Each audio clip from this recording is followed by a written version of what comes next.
I grew up in Eunice. I was born in Eunice on October 19th, 1968. I say I was born and grew up in Eunice. I actually grew up in Swords, which is 7 miles east of Eunice on US 190.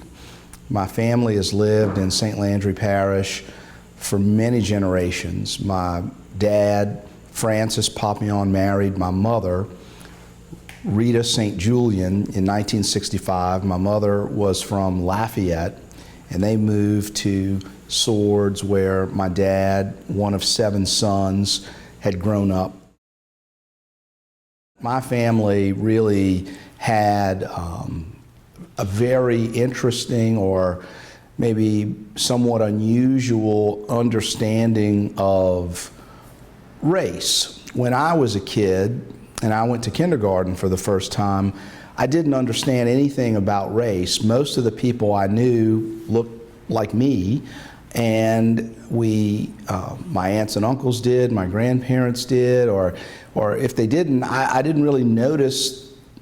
I really didn't notice anything about race. And so I show up at public school in Eunice, and on the first day of kindergarten, the teacher said, "If you're white, stand up." And so some children stood up, and the teacher said, "If you're black, stand up." And some children stood up, and the teacher, who was a black lady, fussed at me. She said, "You didn't stand up." And then I was like, "I don't know what you're talking about." And so I went home and I talked to my mother about it, and I told her what had happened at school, and she explained to me that I was black and that I needed to stand up, and so I did, if I ever had to do that again. But that was my first understanding of differences in race. I mostly amused myself with whatever games I could create with my sisters, and reading. I read and read and read. My mother would drop us off at the public library. You had a library card. You could check out 6 books, so between the 3 of us we could get 18 books. And I remember one summer I read over 100 books, and in those books I discovered a life, I believe, that was very far into rural St. Landry Parish, and I wanted some part of it. I didn't really know how I was going to get it, but I just knew that I didn't want to work in a plant or drive a truck or something.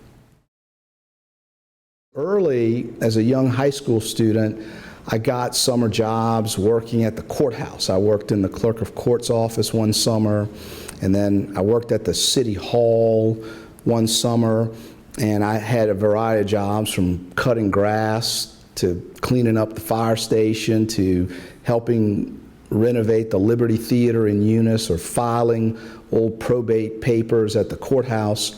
And I, in that time period, really wanted to be a lawyer, and so the courthouse jobs gave me an opportunity to watch lawyers and judges, and every chance I got, I would watch lawyers in court. My early jobs were in and around the legal profession, but I had other jobs. I worked as a bank teller. I was a disc jockey on a Cajun radio station because I spoke French and could spin French records for old people early in the morning and read the news in French to them at 6 a.m. And I did that to work my way through school.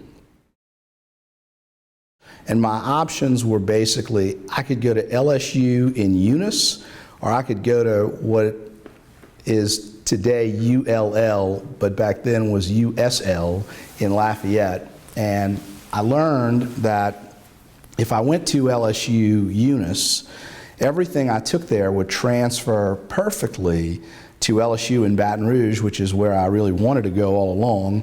But my parents had some concerns about me going so far off to college in Baton Rouge, which was 88 miles away from where I grew up. I come home from college one weekend, and my mother's met a girl that she tells me if I don't call this girl, she'll stop doing my laundry or giving me an allowance. So I called the girl. I'm not particularly enthusiastic about it, and that was one of the best decisions of my life, because I met Shirley Caesar, who I would fall in love with and marry, and she was my wife for 27 years before she died in 2018 of cancer. We had 2 children, my son Jude, who was born in 2001, and my daughter Anna, who was born in 2002. I have remarried, and at 53, I had a 3rd child, a little boy named Alex, who is, as I sit here today, 6 weeks old. His name is Darrel J Papillion, after my father and grandfather. Before I graduated from LSU Law School in 1994, I had 2 jobs. I'd been hired to be Justice Kimball's clerk beginning in August of 1994, and the McGlinchey Stafford firm in New Orleans told me that I would come to work for them if I wanted, and I did, as soon as my clerkship ended. So I was proud that I had 2 jobs waiting for me when I finished law school and passed the bar. When I went to work for Justice Kimball, I really had the opportunity to hone, I guess, the craft of legal research and writing and legal analysis. It was like a 4th year of law school, and it really helped me contextualize or sort of look at the way cases work in a way that maybe I would never have come to understand had I not spent that year clerking for her, because most of what I did was read appellate records and help write opinions and watch oral argument. And then I eventually went into a very active trial practice, but I started from the context of what happens after cases get tried, which I believe has shaped the way I look at cases from the very beginning, always. On August 1st, 1995, having visited, I'm sure, a Dillard suit sale the week before, me and a new suit, we showed up together at 643 Magazine, and I was assigned to the products liability section at McGlinchey Stafford, where I worked on all kinds of products cases, mostly automobile cases and heavy equipment and marine cases. We represented Ford, Chrysler, Toyota, Caterpillar, and some maritime manufacturers, and we handled cases all over Louisiana and in Mississippi and Arkansas. And I learned a tremendous amount and really wanted to learn. And I worked a lot of hours as a young lawyer at McGlinchey Stafford, but I enjoyed it. I never thought I'd leave. When I was in law school at LSU, I had a professor in a trial advocacy class named Ed Walters. And he, I think, liked me.